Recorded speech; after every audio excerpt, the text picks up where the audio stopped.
विद्यार्थियों अंतिम भेद करते हैं, वो है आपके सामने संकेतवाचक वाक्य। संकेतवाचक का मतलब क्या है? संकेत करना, किसी को चिन्ह करना, किसी को संकेत करना, वो क्या कहता है? संकेतवाचक वाक्य कहता है। देखिए, जिन वाक्यों में एक क्रिया का हो, क्रिया क्या होता है विद्यार्थियों, मैंने बताया था इससे पहले भी, जो क्योंकि कई साइंस के विद्यार्थी भी होंगे, क्रिया का मतलब क्या होता है? काम होने का बोध।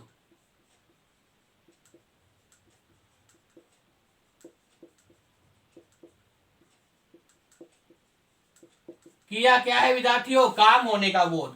तो देखिए, जिन वाक्यों में एक क्रिया का दूसरी क्रिया पर निर्भर होने का बोध हो, उन्हें क्या कहते हैं? संकेतवाचक वाक्य कहते हैं। जिन वाक्यों में एक क्रिया का दूसरी क्रिया पर, जिन वाक्यों में एक क्रिया का दूसरी क्रिया पे क्या है? निर्भर होने का बोध हो।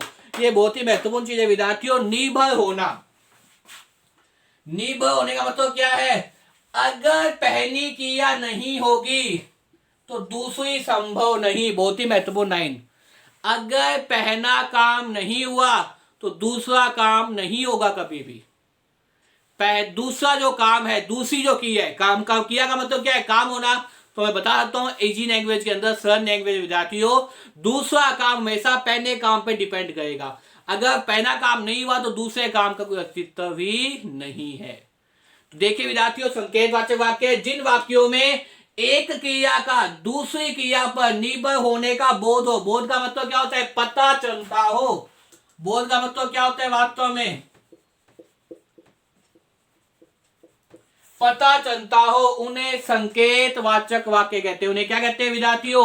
संकेतवाचक वाक्य कहते हैं। जिन वाक्यों में एक क्रिया का दूसरी क्रिया पर निर्भर होने का बोध, बोध का मतलब क्या है? पता चलता हो, उन्हें क्या कहते हैं? संकेतवाचक वाक्य कहते हैं। अगर पहली क्रिया नहीं है तो दूसरी क्रिया का अस्तित्व ही नहीं होगा।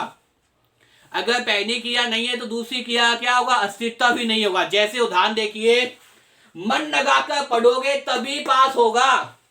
मन लगाकर पढ़ोगे तभी पास होगे। तो इधर पहली क्रिया क्या है? इसमें दो क्रिया है, पढ़ना और पास होना। एक तो क्रिया है इसमें पढ़ना, और दूसरी क्रिया क्या है? होना। अब बताइए क्या है? क्रिया है। ये क्या है विद्यार्थियों? वास्तव में क्रिया है पढ़ना और होना। तो देखिए, मन लगाकर पढ़ोगे तभी पास होंगे।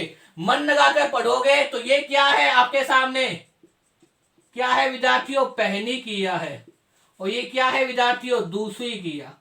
तो मैंने बताया आपको कि अगर पहली क्रिया नहीं है तो दूसरी क्रिया कभी भी नहीं होगी, इसका कोई अस्तित्व भी नहीं होगा।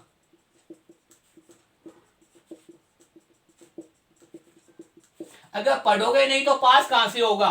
तो इस प्रकार से जिन वाक्यों में एक क्रिया का दूसरी क्रिया पर निर्भर होने का बोध हो, पता चलता हो, वो क्या है? संकेतवाचक वाक्य। जैसे उदाहरण देखिए विद्यार्थियों, यदि वर्षा हुई तो फसल अच्छी होगी।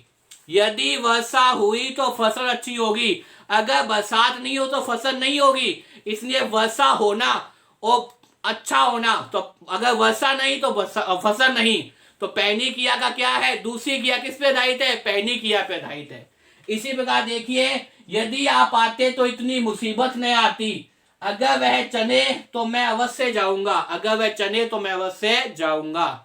विद्यार्थियों, मुझे उम्मीद है इस वीडियो को देखने के बाद में आपको विस्मयाबोधक वाक्य और संकेतवाचक वाक्य समझ में आ गए होंगे। बार बार इस वीडियो को देखिए, याद करने का प्रयास कीजिए विद्यार्थियों। और मेरे द्वारा बनाई वीडियो को आपको पसंद आए तो इसे ज्यादा शेयर कीजिए, लाइक कीजिए, कमेंट कीजिए विद्यार्थियों। और खूब मनाकर पढ़िए ताकि जो है वो आपका चयन हो सके, आपका पेपर पर्सन सही हो सके। तो बार बार देखिए और याद करने का प्रयास कीजिए विद्यार्थियों। धन्यवाद।